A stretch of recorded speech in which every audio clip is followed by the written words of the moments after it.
Today's podcast is brought to you by Progresso Talent Partners, who for more than 25 years have successfully delivered interim and permanent leadership talent to transform businesses.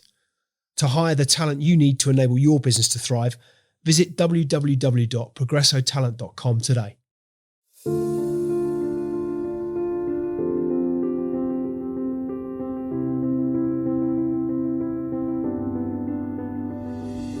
My guest today is Mike Tecku, serial entrepreneur, product designer, investor, and the kind of founder who breaks every rule you thought you needed to scale.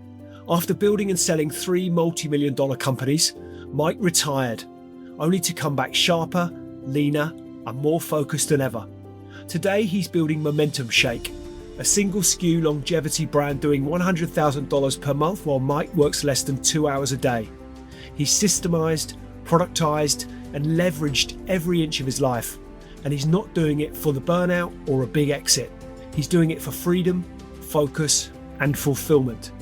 In this conversation, we explore the mindset behind effortless success, what it really takes to build a $100 million brand with minimal friction, and the difference between building for ego versus building for peace.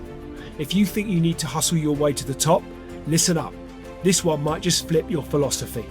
So what's the story behind the story? Without further ado, let's get into it. Mike Tecku, welcome to Extrology. Great to have you here as our guest today. I'm so happy to be here. Let's dive straight in. You've built and sold companies, you've retired, and now you're back building Momentum Shake. So what made you return and why this product? I was never going to return to business. For me, it was always a means to an end. I was going to play a game and win. And then I had no idea that there was more after that. I thought you just traveled the world and got good at golf or something. But it turns out that there is a lot more growth and things to explore and reasons to be. And building a business is a tool to build yourself. So I knew the next step in the journey up, Maslow's hierarchy of needs was to really strive for self-actualization. So the thing that brought me back to business was striving for just how good a man can I become? How good can life become? And what challenge do I need to put myself against to become worthy of becoming the man I want to be, to become strong enough? And so I just spent a number of years no longer motivated by trying to maximize profit, but trying to maximize my value creation. And the way I did that was searching for what was naturally interesting to me, where I felt like I had gravity assisting me and I was going downstream instead of uphill.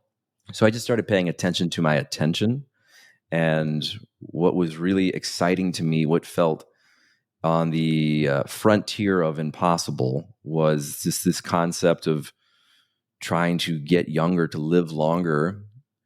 And I found myself spending 5, 6, 7 hours every day reading books, watching YouTube and podcasts on doctors, talking to experts, doing self-experimentation, and just learning everything there was about health. And then that 2-3 years went by, and I just like, well, there might be something here. Like my curiosity is pushing me here, and I've calibrated an internal compass to the point where I truly trust it. And if you want to think about something as like faith, that's what I think it is. I feel like if I am being the man that I want to be, and I completely left up to my own devices, don't have to do anything for anybody. How am I spending my time? It's a pretty good indicator of the right path. And so that's what kind of pulled me forward, and I find myself here. And therefore, why Momentum Shake? Why that product in particular? Well, supplements are something I did not want to get into. But in the journey of trying to figure out how to live better longer, supplements are like a big part of the conversation, right? How do we're trying to do something that isn't within the realm of normal. So you have to do more than normal things, right, to have an extraordinary result.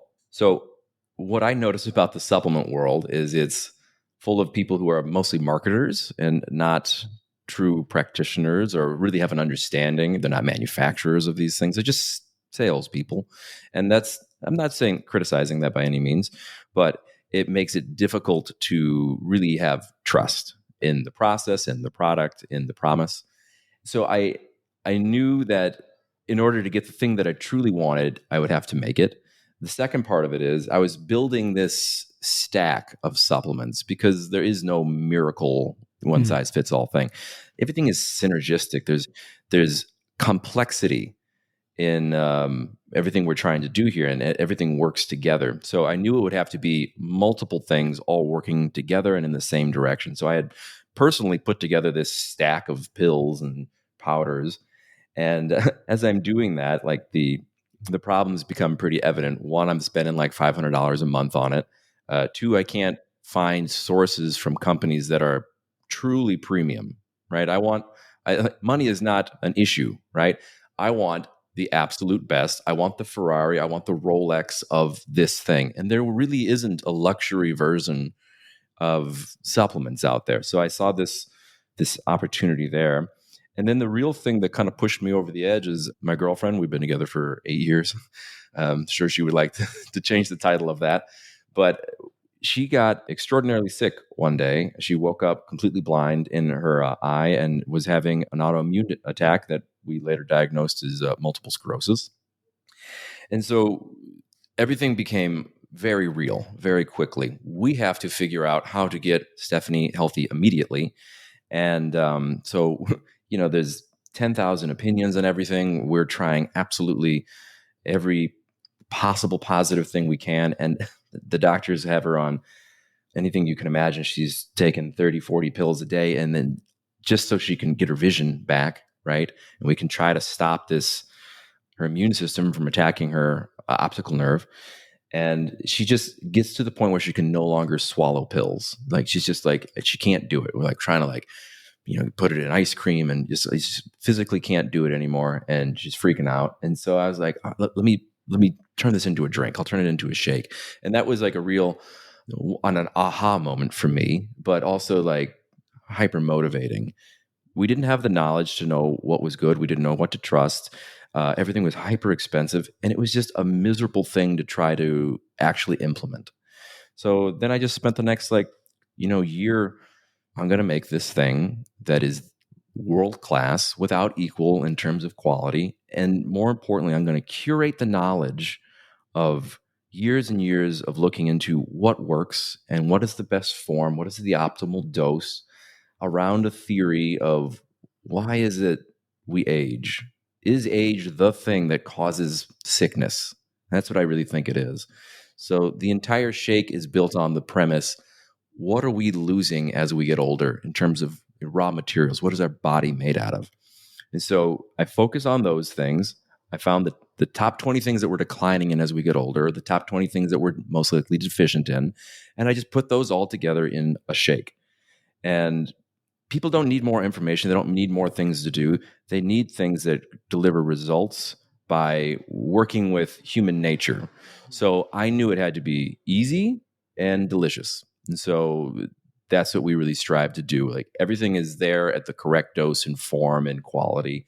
But if it's terrible and you hate it, well, that's the point, right? So it has to be excellent on all fronts. And so that's what we strive to do. And I went around and made direct relationships with the most expensive version of every manufacturer. We negotiated good deals. I know them all personally through conversations like this. We do third-party testing on everybody because, well, I love and trust everybody. Let's verify it, right? And then I realized that to get to this level of quality that I wanted, we would have to make it ourselves. Mm-hmm. So every other supplement company in the world that you know of is really just a marketing company. They pay somebody else to put their label on a bottle for them. They've probably never been in the manufacturing space. They have no idea where the stuff comes from. We make everything in the facility I built. And we've just been striving every day to continue to make it better and better and better and better. And the results have just been really extraordinary. This is, I don't know, my 20th something company, and I've never quite had the emotional reaction that we're getting from people. They're just moved, I suppose. Like, I don't know how often you leave reviews or something, but they're like personal messages, like how much every single day, like this has affected them and changed their lives. So that, to me, that is where I'm deriving a lot of like motivation from and moving forward on. And I can see myself now that I've built this thing this far, like, oh, what's the next step for me to continue in my own personal evolution? And after self-actualization is self-transcendence. And I can feel that is what is pulling me forward is, okay, you are discovering there are no limitations on what you can build and do. And I'm going to keep moving forward on that. But like, how much can I do that for things outside myself? How much of an effect can I have on that? And that's kind of an exciting exploration. So that was a very long-winded answer. No, I think it's a fascinating insight into this whole. If you look at Simon Sinek, for example, and that understand your why. So we have this almost like an obsession, if you like, with understand, well, why is it that you're doing something? That's what you've described there. And I'm not trying to put words into your mouth, but what to me strikes me as a very compelling purpose to want to be able to provide help to serve your nearest and dearest, right? Someone that you love and you care for deeply, who's suffering, and you want to fix that. If you look at what more a compelling purpose arguably might there be to go ahead and do something. So I think that's really informative and really insightful. Thank you for sharing it. Oh, I hope it was useful. Absolutely it My was. my main intention here today, and doing any kind of podcast interview is like, I always imagine I'm talking to the young man who is giving up on his dream of being a musician and feeling incredibly lost and purposeless and just questioning everything he knew about life. And I'm reaching back through time, reaching through the camera, through the ear pod, and just hopefully trying to say that there is something greater. There is a path that can reveal itself, and there is unlimited power and potential within you and within everyone. And so just keep moving forward. And so, I feel like if I can do that, and even if like one person is going to hear this and get something valuable out of it, that's a good use of my time, I suppose. I think the thing that strikes me as well is that manufacturing your own product, I mean, you've alluded to the industry, the wider industry, but manufacturing your own product is rare. Oh, I would say is sub 1%. Absolutely. What's the biggest myth about owning your supply chain? I think, especially in America, I don't know if this is the same in the UK, there has been this, I would definitely call it a myth, that manufacturing is insanely difficult, something you couldn't do, or that only something a blue collar person would do. Or in a lot of ways, we've outsourced everything, and we essentially have slave labor in China or other parts of the world that are working for, in terrible conditions at, extremely low wages. And we think that's what we think of as manufacturing instead of what it really could be, which is craft, a way to truly create something fantastic in an efficient, scalable way.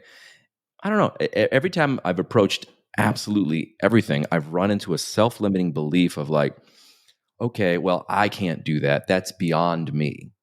And as you keep moving through these things over and over and over again, you run into this next level constraint of wherever you're at.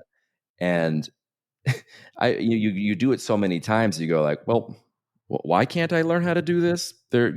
Every generation has built things like this all over the world. People build factories. Why can't I? Are they smarter or better or faster? No, of course not. So I'm just going to learn how to do it. That has been a compass calibration for me, where I move to the thing that I feel uncomfortable with, or like insecure or doubting my own ability. And I see it as an opportunity to expand a skill set and grow and learn. Something I've really discovered about myself is that I feel the most alive when I am growing. Just like probably, I'm looking out of the tree right now. I know that tree is alive because it is growing. So I have to go search now for channels to get towards the sunlight as opportunities for growth. And that's going to be where I have personal darkness, an unfamiliarity. I'm at the frontier of my own experience, and that's where the opportunities are. So I literally seek out things I haven't done, don't know how to do, maybe a little intimidated by, and move towards them. And it's very rare that I haven't been able to just figure it out and start with first principles and just build the thing. It's super exciting. I had an extraordinarily fun time. It was massively challenging. I don't want to underestimate, undersell how difficult it was to figure out, okay, what kind of building do I need? How do I negotiate the lease? Let's make that happen. What kind of machines do I need? How do they work? What is the permitting like? Where do I get these machines? And so at each one of those steps, it took a massive amount of knowledge gain, and then the fun execution of how do I do that and then do it incredibly well. So, and then you get all the machines, you get them there, and there's no expert that I wasn't. How do you run these things? How do you install them? Oh, you need pneumatic air to run that? What is And so you're just figuring all these things out, and there's no one coming to save you. So you just step up, learn how to do it, become the expert on it, and just move forward a little bit at a time. It was a really fun year building that all out. And then you get the next challenge, like, how do I get to operate this? I got to build a team of people that really know how to do this. They know how to do this much better than I do, and that I can trust to execute at an incredibly high level. And so that's a whole host of skills, right? You got to learn how to recruit. You got to learn how to really make a vision compelling and get them on board, and understand that they are motivated by completely different things than you. Usually it's going to be like they want job security and stability and some autonomy and an opportunity to grow themselves. So how do I create a job like a product that I would want, right? And then you got to learn how to be a leader, and you got to learn how to resolve conflict, and keep people on task and things like that. It's just all these things I didn't know how to do, and I've had a lot of fun failing and moving forward, and failing and moving forward, and now, okay, I got it. Great. I want to dig in, if I may, a little bit into your model, and I think it strikes me as being deceptively simple, not easy. I mean, I think people sometimes confuse. Well, if it's simple, it must be straightforward. It isn't. You've alluded to some of the things that you needed to learn, but it strikes me that one product, direct to consumer, minimal team, maximum margin. What are the first things you eliminate to build that way? I think model is the correct term, right? You want to take things, have a full appreciation of the extreme complexity of things, right? And you want to understand everything that you possibly can, understand that there will be unknown unknowns, right? And just anticipate that there will be a lot of trial and error on these things, but move forward with the confidence that you're going to, just like everything behind you, conquer it. So I think your question was kind of twofold. The model that I use to get to this place is something I created a long time ago, which is learn, create, systemize. That's my process for doing everything. You approach a skill, a thing you don't know, you do it, you learn everything there is to know about it. Then you create it the one time, right? And then that's a lot of trial and error, fix it. The important thing is that you're doing it. You're not just outsourcing it to somebody else. You have no idea if they're doing a good job or not. You do first principles, you build it from the ground up, and with the intent, you have a clear intention of what the goal is, and then you build around that thesis. So then you create it, and then the really important step is that you systemize it. You have to bring in, you build the thing with the intention of systemizing it. So you can bring someone in with less unlimited drive. They can operate the thing. They don't necessarily have to know everything else about it, but they can do the thing in a way and never mess it up. So that's how beautiful the system has to be. It has to be you've taken an incredibly complex thing and you've made it so simple that an average person can run it flawlessly. So that's the systemizing part. And why that's important is because it'll change the way you design the thing, but then it frees you up to move on to the next level. I think most people get stuck. They create the thing and then they have to run it forever because they haven't bothered to make it beautiful and simple. And then you can't grow. So I just have repeated this same process like a fractal, right? It's the same thing and it just keeps getting bigger and bigger. And I just do that model over and over again until I am acquiring more and more valuable skills, and to the point where I have, the maximum skill is like doing decision making, right? 90% of my time should be decision making, not operating. It's the old cliche, you got to be working on the business, not in the business, right? And I move up a step further than that. I'm like, I need to be working on myself, not the business. And so if I can be doing that and just working in the ether of making the highest, most effective decisions, everything else moves downstream of that. Anyways, I think your actual question was about how did I pick momentum, or in terms of the things that you eliminate to build that way. I think you've alluded to it, that focuses on working, ultimately getting to a point once you've systemized whereby you're working on the business and on yourself rather than in the business. And I'd read you talk about working 2 hours a day, which I think arguably, I think a lot of people would kill for that, or at least might think they would kill for that, but that in reality, I think could misinterpret that. That would be a slight misinterpretation. What I said about the 2 hours a day, what I meant by that is I have fully understood where I have maximum energy. So like we're having this conversation at 11 a.m. I know that my best time personally, everyone's different, is from like 11 to 1, right? That's where my brain is working at its absolute peak. I'm awake, I'm here, and I'm focused. So I want to have 2 hours of hyper focused time at my peak mental state. And if the most important thing I do every day is make a good decision, and I can not just make a good decision, make a good decision on the right thing, right? So every day I'm waking up and I'm looking at the endless possible things that I could be doing, and I try to focus on the one that is the most important, the one that will make everything easier. And then I give 2 hours of deep, uninterrupted thought towards it, and then try to make the best possible decision on it. So that's what I mean by like, I'm really, really working 2 hours a day. That doesn't mean I'm not doing a bunch of other stuff the rest of the time. I really enjoy what I'm working on, right? So it never feels super like work. To me, this is like just the highest level game of chess that you can be playing. I'm just kind of obsessed with it, right?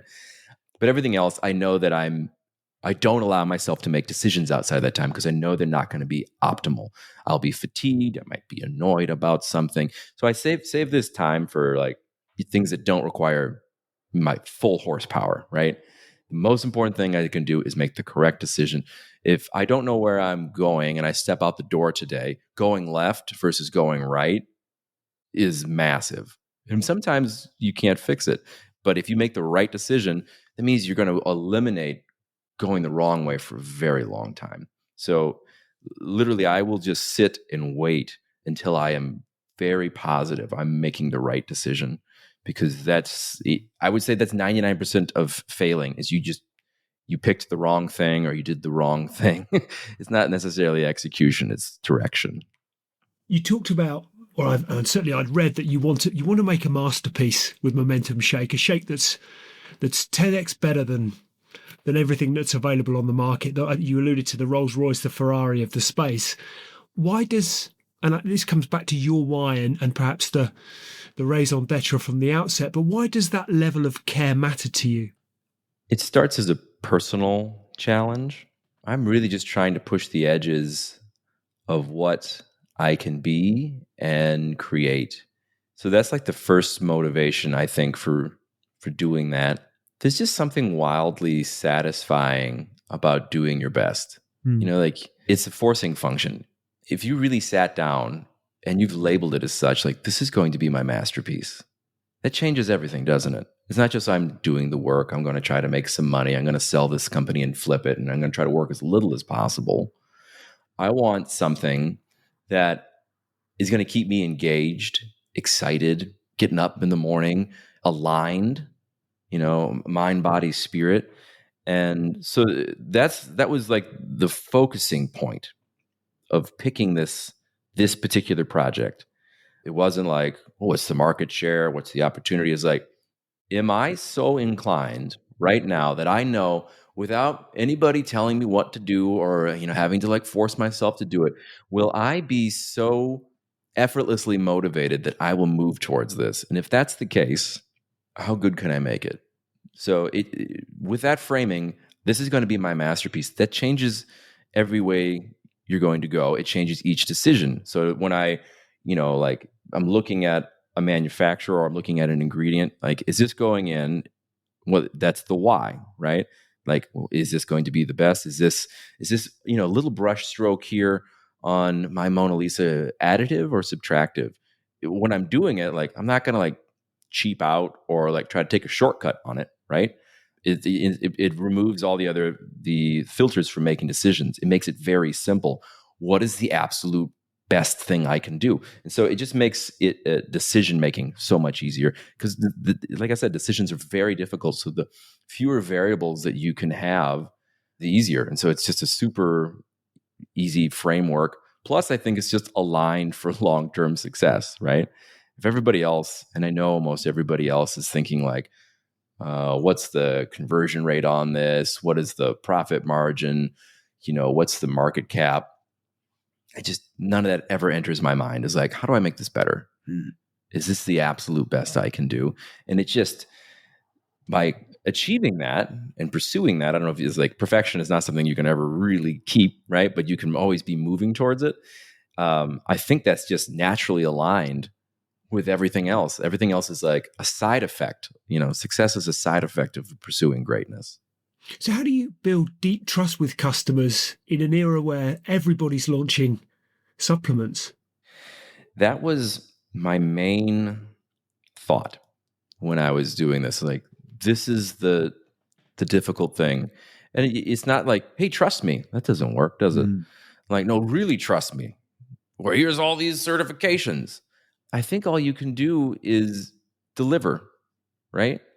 And then other people with positive experiences tell other people, and then they also have positive experiences.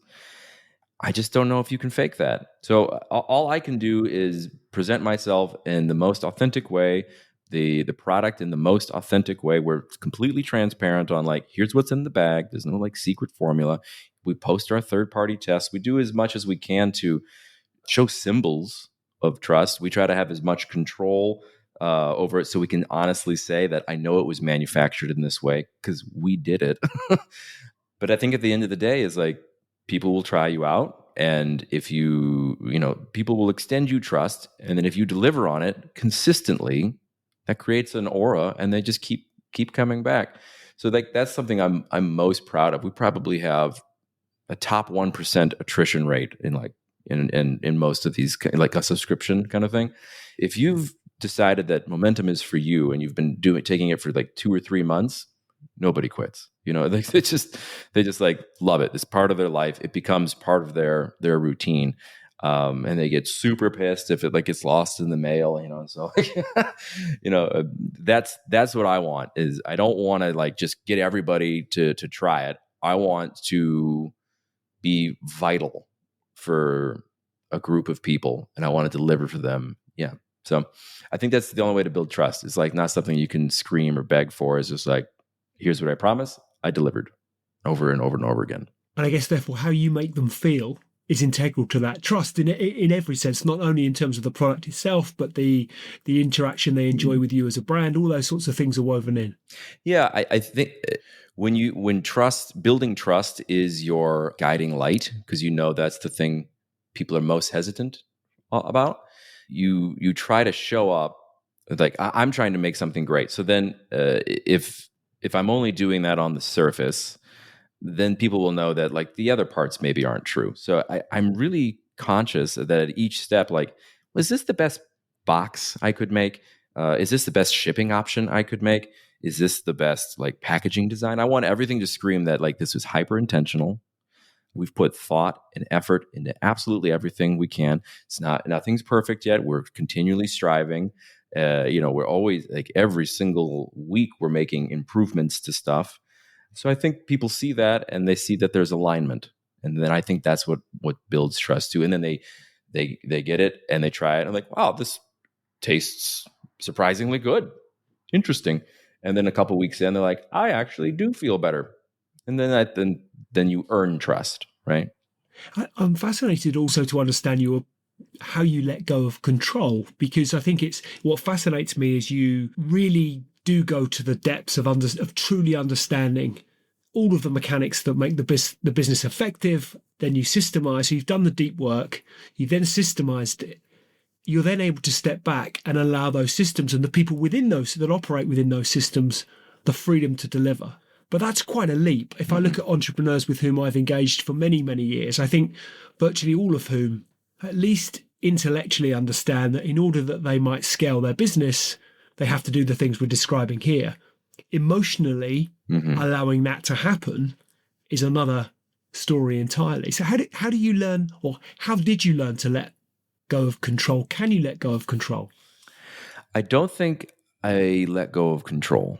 I think I am selective about what is the most important thing that I need to have my hand on at all times. And that is, the culture in my company, the formula, the execution, the brand, the voice. These are things I don't want to give up control on. Obviously, I get help on all of these things, but none of it moves forward without it being done in the way I want it to be done. I think that kind of goes to the systemizing point. So what I mean by control is I take responsibility for absolutely everything.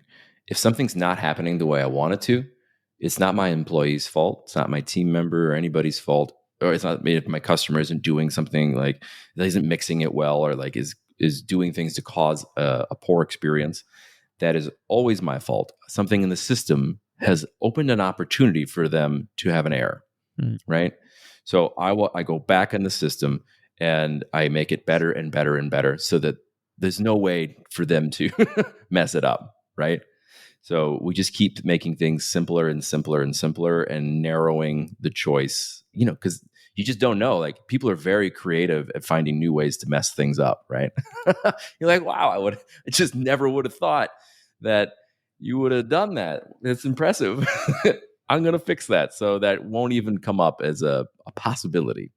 So I think radical ownership of stuff is empowering, right? You never just like, oh, I've given you all the control, and so if it doesn't work, it's your fault. No. I'm going to take full ownership of this, and if it doesn't work, I'm going to make it better until it does. You've traveled to 45 countries, built a venture fund, built several successful businesses, coached other founders.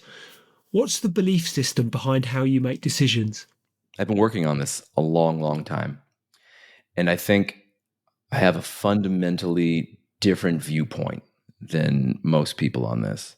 I think the standard viewpoint is that you pick a goal and you break it down, and then you move towards that goal. I invert that. I am a big believer in being instead of achieving. So instead of a really long, 5-year, 10-year goal, I'm thinking of the goal today. Who is the man I want to be today? So this morning, I was doing my gratitude journal, and at the end of it, I'm writing out, today I'm going to be incredibly present. I'm going to be as generous as I possibly can. I'm going to come from a place of kindness and humbleness and strength. And so I try to really think about that, how I can execute that. And I know what I'm going to be doing for the day, right? And I'm just really focused on, like, what are the top 1, 2, 3 things that if I just execute on this flawlessly, that's going to make everything easier. And if I can do it in the way where I maintain these values that I've created for myself, sometimes they're really challenging. Sometimes I like when I'm writing out who I'm going to be today. Because every day we have a choice. Like, we are blank slates every day. Like, you have memories and stuff, but if I hit you over the head and you couldn't remember, you get to pick who you got to be that day, right? We have room in this free will that thou mayest. If you're familiar with Steinbeck and East of Eden, we're not predetermined completely. We get the choice every day to show up how we want to be. My point of saying all this is I am hyper-focused on being today the absolute best version of myself. And I have complete faith that if I am aligned on that and listening to, my heart and my mind and what it's feeling and the state of being, am I like happy and joyous and feeling alive? The path will reveal itself. So my main philosophy is B, then C. So if it feels effortless, if it feels obvious, that's the path I'm moving forwards on. Does that make sense? Absolutely. Which is, absolutely fascinating. And even just seeing the way you articulate it and the emotion and passion that it evokes very evidently. I have the beauty of obviously a camera to see it, but for the benefit of listeners, it really comes across.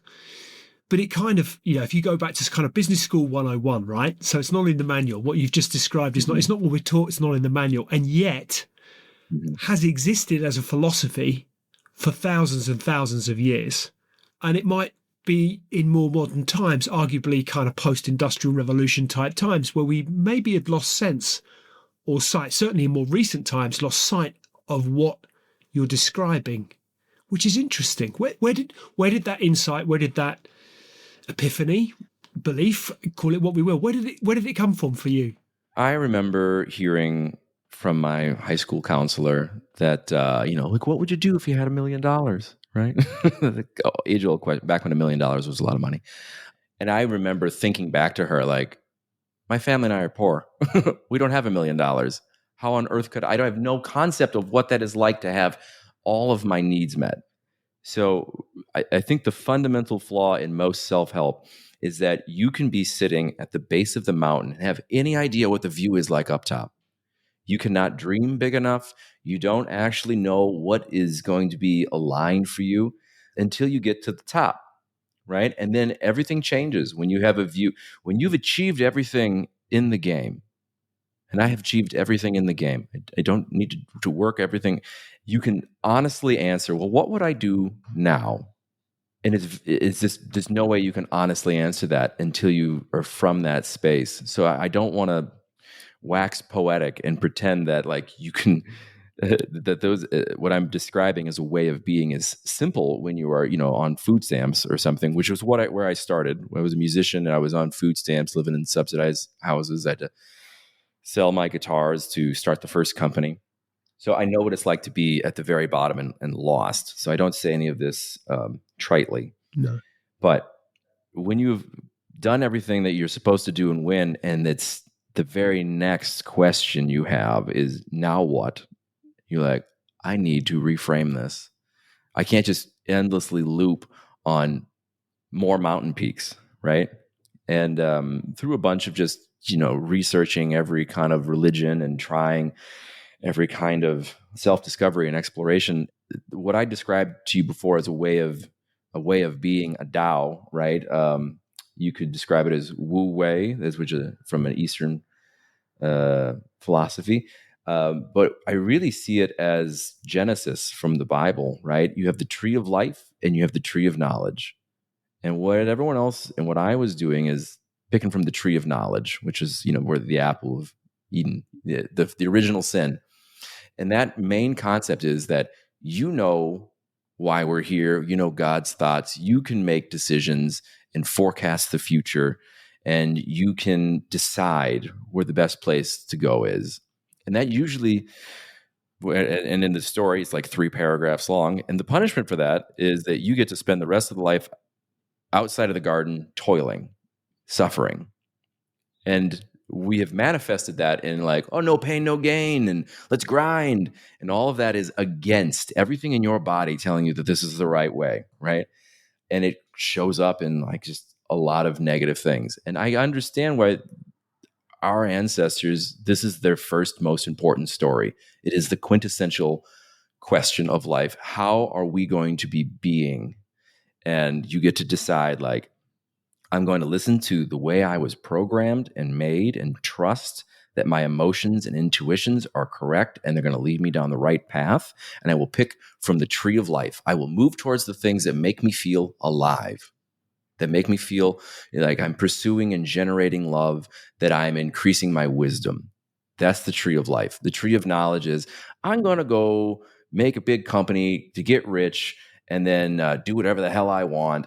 And no matter how much pain and suffering I endure or cause in other people. That's hell on earth, right? Why do you think it is? I mean, to your point, absolutely that, that sense of having no money, is a huge challenge, right? So if you're poor, you're on food stamp, that's an enormous stress and challenge for many to overcome. And yet we are led to believe through whatever, I can't think of any specific example. It just feels intuitively like the right thing to say. But nonetheless, we are led to believe, or certainly I would conclude we are led to believe that this pursuit of wealth, money will make you happy. Mm-hmm. And yet life is full. I'm struck by I'm really intrigued by what you're describing. I'm struck by an example I've quoted before. I have a really good friend of mine who left school with no qualifications, age 16, lots of ambition, no real understanding as to the how, just a desire and a passion, mad about cars, just wanted to drive a Ferrari. So all he ever wanted to do was own a Ferrari. And he bought his first Ferrari, age 23, cash. Legally, I hasten to add, so through legitimate business pursuits, realised the dream of owning a Ferrari at age 23. He tells the story of how he drove off the dealership forecourt, he drove a mile down the road, pulled to the side of the road and burst into tears. And he said it was just the most awful moment of his life. And the reason he did that is he said, I sat there and I just thought, what now? Like, I'm 23. All I've ever wanted to do was own a Ferrari. I can now afford to buy a Ferrari and I'm 23. And I could be here for another 60, 70 years. What am I going to do now? Yep, I had the same thought. So we have this kind of sense of, well, money will make you happy. And I reiterate, having no money, that's not going to make you happy necessarily. Although if we look at the statistics as to happiness indexes around the world and how many people are living on less than $2 a day that are perfectly blissfully happy, there's lots of counter arguments. But we do have this sense of, particularly Western sense of money, success equals happiness. So I wonder, do you get a sense maybe that's shifting?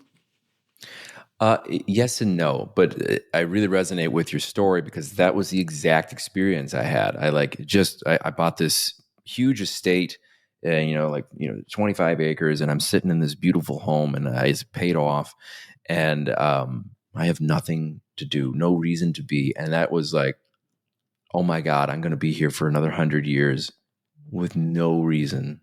And there's no darker place in that, because you're just like, what is the point of any of this? And I've never met an entrepreneur that got to that place where they've achieved everything they were striving for and didn't feel that. And that is, I think all of this stuff is like that is part of the pre-programming, right? You can deal with that by like doing a lot of drugs and becoming an alcoholic or whatever, a lot of people, or go repeat the thing and start another business that you don't like, or, get divorced or whatever it is you want to do. Or you realize that the next step is still more growth, self-actualization, self-transcendence. So to answer your original question, why are so many people moved towards money? Because so many of us, Maslow figured this out, Maslow's hierarchy of needs. That is not like a chart, it's a map. We're all starting with nothing. And so the first challenge is, how do we survive, right? How do we have enough where we have security? That's where 98% of people are living. It's where you and I started as well. So we solve that problem first. All of our motivations are hyper-fixated on that. And then there's like one next level up. And, you want more than enough. You want to become valuable. You want to like validate.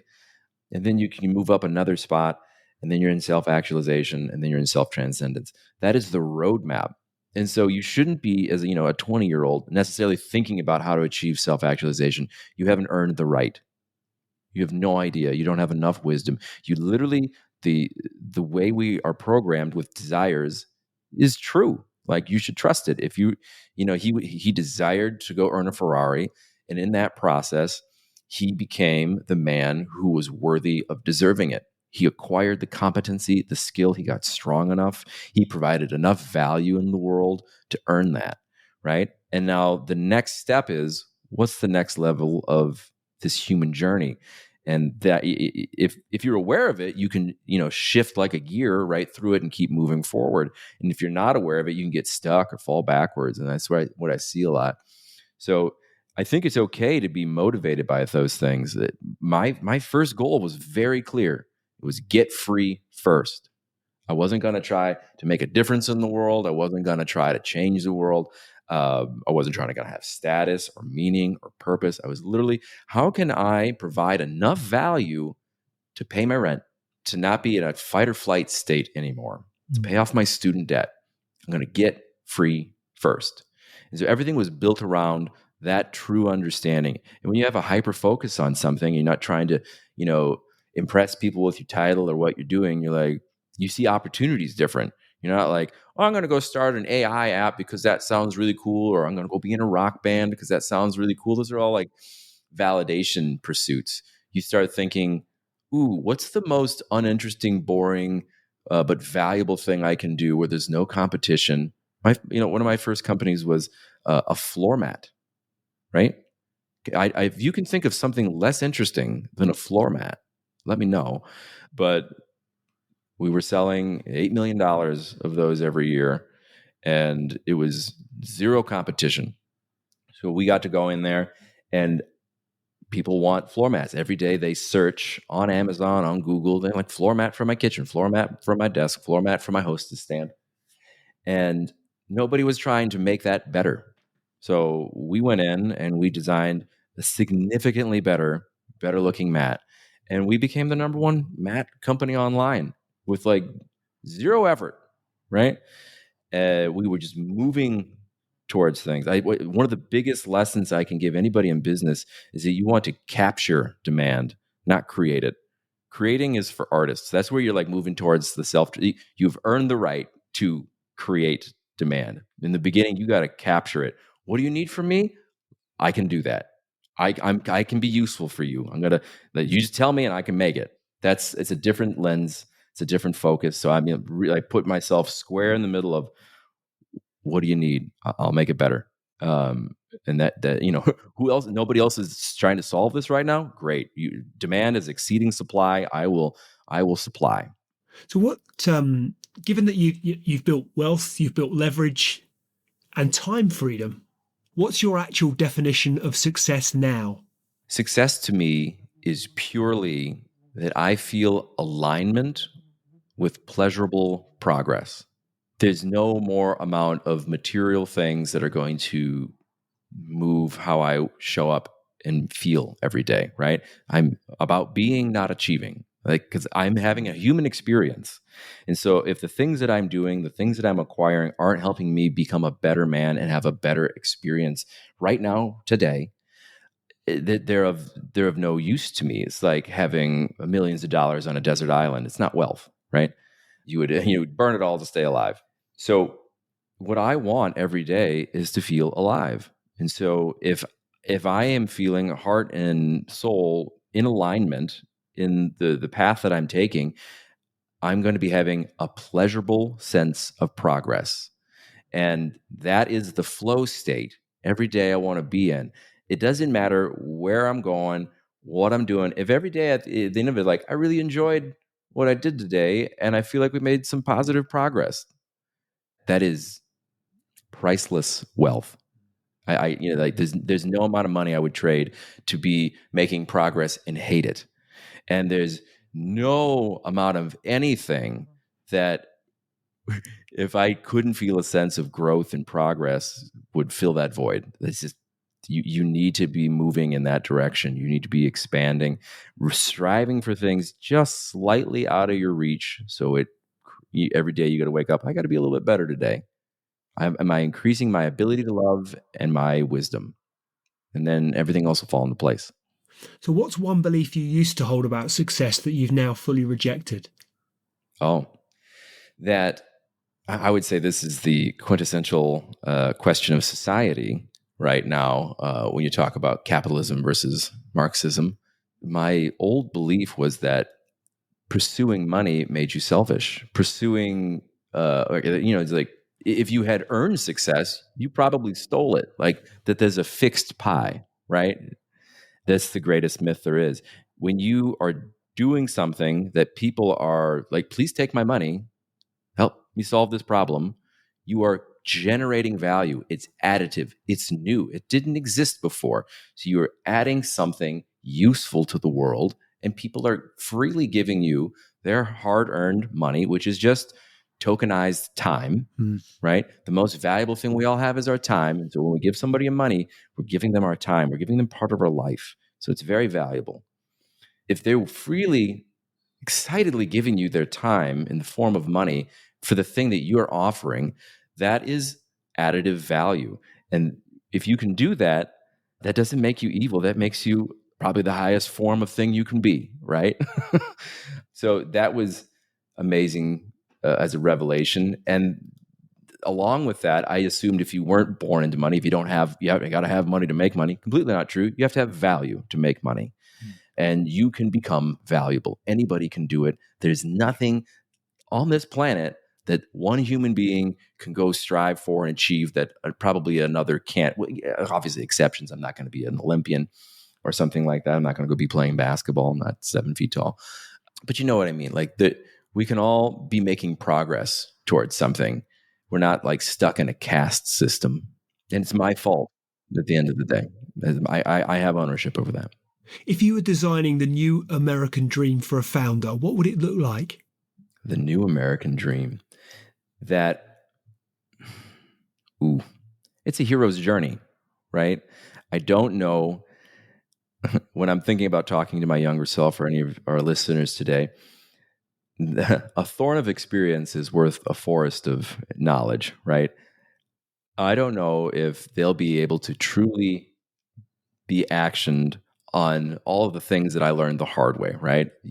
I hope that maybe they might experience something and remember and go, I remember what that guy once said. I'm going to take my hand off the stove and apply this new knowledge and turn it into wisdom. Wisdom is automatic knowledge, right? You do the thing once or twice, and now you don't have to think about it. It's just like part of you. It's part of being. So what was the question? If you redesign I think I referred to it as the new American dream, but it could be the American dream. Right. If you're designing one for a founder, okay. what would it look like? That you just orientate around what feels easy and obvious for you. And that you focus on generating value and you have a total self-awareness of where you're at, right? So if you're at the beginning, do beginner things and acquire skills from the bottom up and earn each of those things. I would focus less on achieving like, a big exit or something like that. I would focus more on, is this an opportunity for me to acquire this new skill?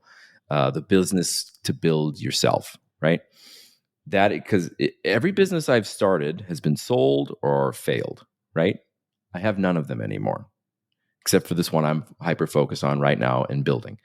And the time will pass, and I hope it lives a very long time. But the future is unpredictable. The value, the wealth that I'm generating is my ability to create. And so, is the building of this business making me more valuable in the sense that I am able to start at this new peak?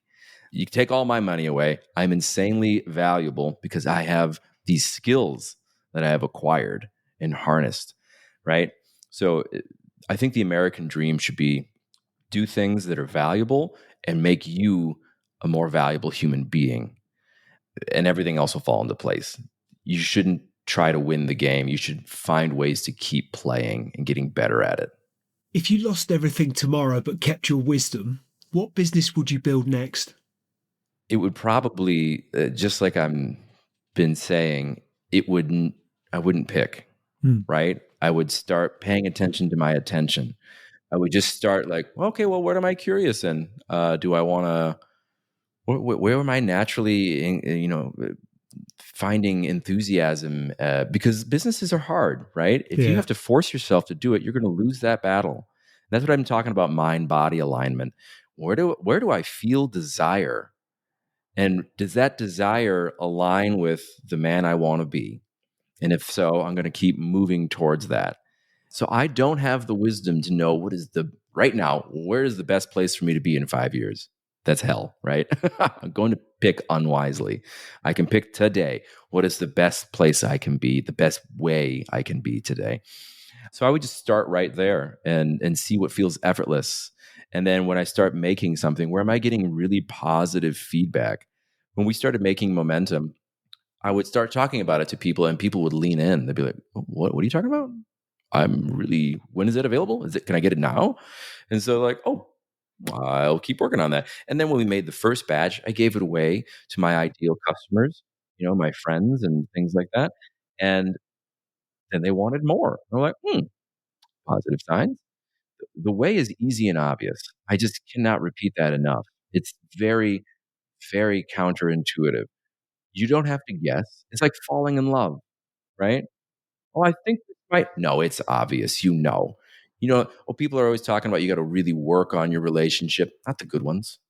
The good ones, like, you just like, it's so easy to talk to her. Like we don't really disagree about a whole lot. We love spending time together.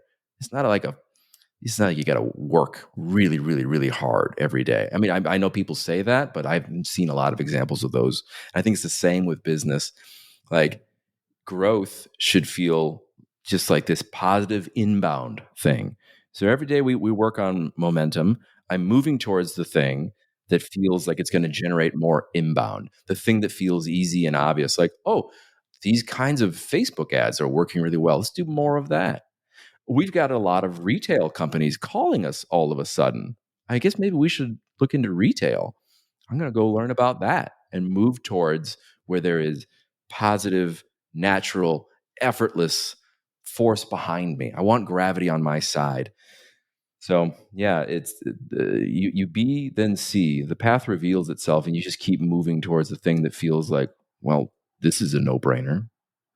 Well, given that we're talking about being present, ordinarily at this juncture, I might ask the question, what next for Momentum Shake? What does the next 5 years look like for Momentum Shake? But what I want to ask is, what now for Momentum Shake? Right. Yeah. I'm just completing like a master plan phase one, right? I've built out the manufacturing. I'm just solving, if you might imagine, the complexity of this many things from premium ingredients with limited sourcing, trying to figure out the Tetris game of logistics on that has been very engaging. And I'm just getting to the point where I think we got it figured out so we can actually start growing at the rate that I want. So that's coming together.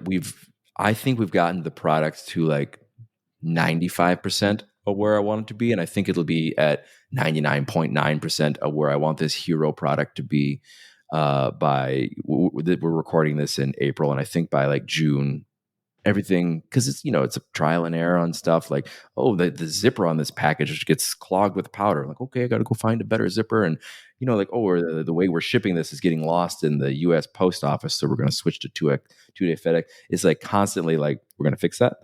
And I think we'll have gotten to most of those things being solved by this summer.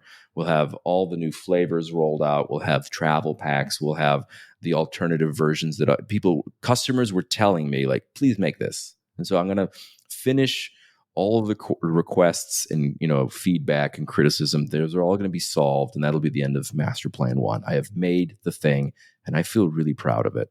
Like making an album. Like at a certain point, you're like, this is as good as I can make it. And I think that'll be there. And then Master Plan Part 2 is, how do I share this with the world? I don't know yet. And I'm gonna do the same process. Like, what feels like I really like doing this? I love talking on podcasts, so I might do more of that. People are asking me to be on podcasts, so I'm moving towards that. People are asking us to be in retail. We're opening up a bunch of accounts at stores all across the country and a couple across the world. So we're gonna keep exploring that, and then just a way to effortlessly and enjoyably spread the word. And I think it's going to reveal itself. I'm just going to keep trying things, but that'll be just the next part. Like, how do I let as many people know that I've solved a problem they want? And I'm going to invite them to try it, and hopefully find the people that are like, yes, please.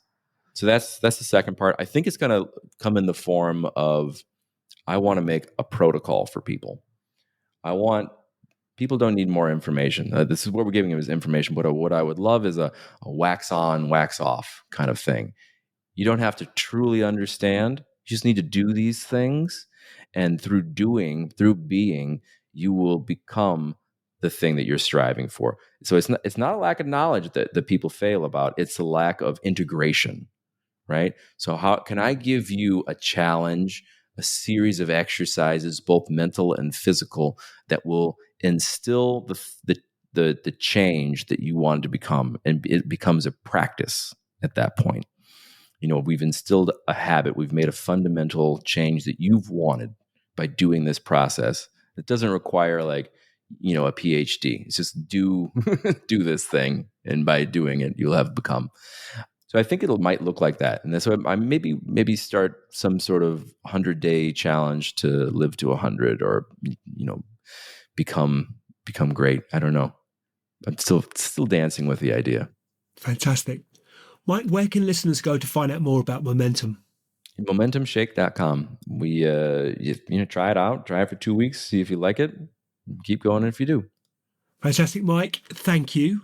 Thank you in particular for showing us that simplicity with conviction can be the highest form of mastery. That's how your story strikes me.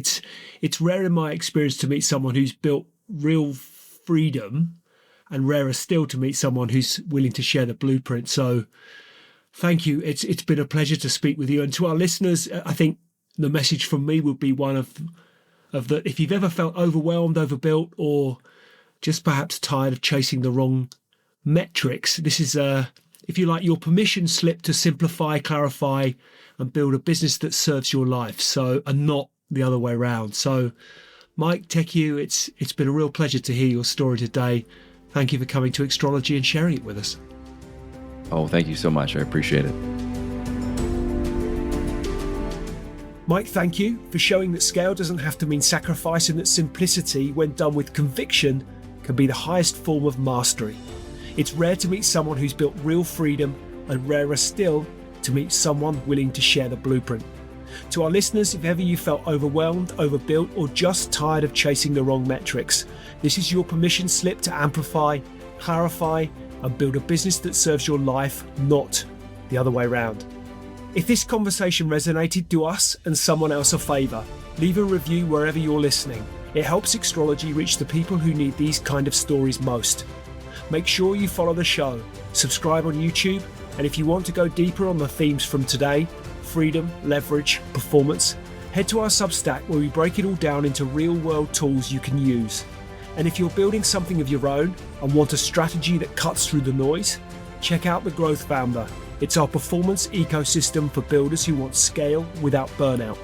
Until next time, stay curious, stay courageous, and build something that sets you free.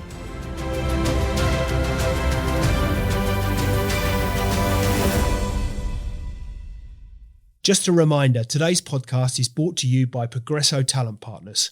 Visit www.progressotalent.com today for more information.